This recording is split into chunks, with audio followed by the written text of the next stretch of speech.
alam niyo ba na talaga ho namang napakainit ng panahon ngayon. Kaya naman yung mga pagkain sa bahay, tulad ng kanin, napakadaling mapanis. Nako, nagtitipid nga ho tayo. Paano nga ba maiiwasan ang pagkapanis ng kanin? Sa mga katatapos lang mananghalian dyan, makinig po kayong mabuti. Yan ituturo sa atin ni Chef Malu Caudal, isang nutritionist, dietitian.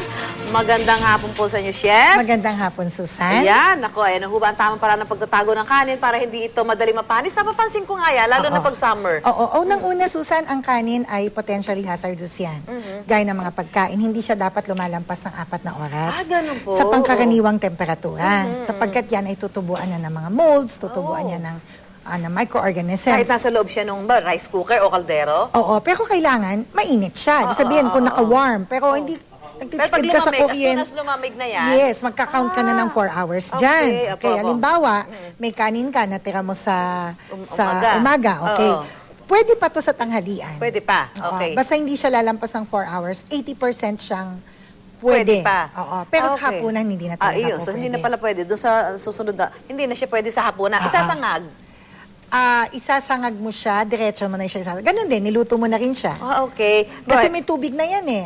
Okay. So ano dapat? Pag nakalipas na yung 4 hours, alsin mo na siya sa rice cooker or sa kaldero? Pero kailangan, Susan, malamig. Palalamigin mo, tapos ilalagay mo siya sa malinis at tuyong Tupperware. And then, Tapos ilalagay mo siya sa loob ng refrigerator. Okay, opo. Pwede siyang tumagal ng 3 araw.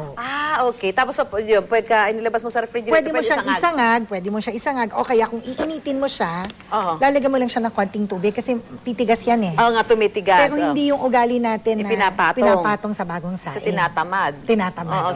Kasi ano mangyayari pag yung lumang kanin, pinatong mo sa bagong sinain? Kasi kung halimbawa, hindi ka naman sure kung talagang safe pa rin nga yung tirang kanin mo, makokontaminate pati yung bagong saing. Sayang naman. Meron bang pwedeng makuhang sakit kung ikaw ay kumakain ng panis na kanin? Oo, kahit gaya na nakukuha natin sa pagkain ng panis na ulam, food poisoning. Ganun po, oo. May klase ba ng bigas na madaling mapanis o pare-pareho lang niya? Alam niyo na, may red rice, may brown rice. Ang brown rice mas madaling mapanis kasi yung germ at saka yung bran, yun yung 2 layers na may fat, nandun pa yun. So, mahirap talaga siya itago. Okay. Mas hindi napapanis yung tinatawag na long grain. Ganun yung po. buhaghag. Yung buhaghag. Yung tuyo. Yung tuyo. Meron pa tayo ng red rice, Yun din, ganun din. Ganun yung din short yun. grain at saka medium grain natin, medyo madali ring mapanis. May organic pa tayo. May organic rice. Yung organic rice, madali din mapanis. Basta yung hindi natanggal ang 2 layers natin bago ang endosperm, yun yung madaling masira. Ayun, so dapat pala magsaing tayo ng kasya lang sa kakainin natin, magsaing tayo ng bago, no? Kasi iba yung mga nagtatrabaho, gusto na, para pagdating ko, kakain na lang ako, di ba? Ayun pala, hindi siya, actually practice natin yan eh. Oo. Hindi kasi aware ang tao na potentially hazardous din. Ano yan, pwede ka ba food poisoning. Food poison? Food poisoning.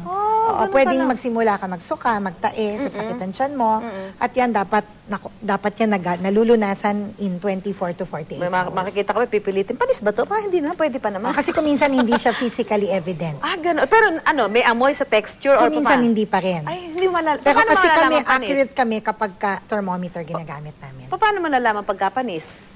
Kung sinasabi niyo, hindi siya nakikita doon sa... kasi kami, mas accurate thermometer kami.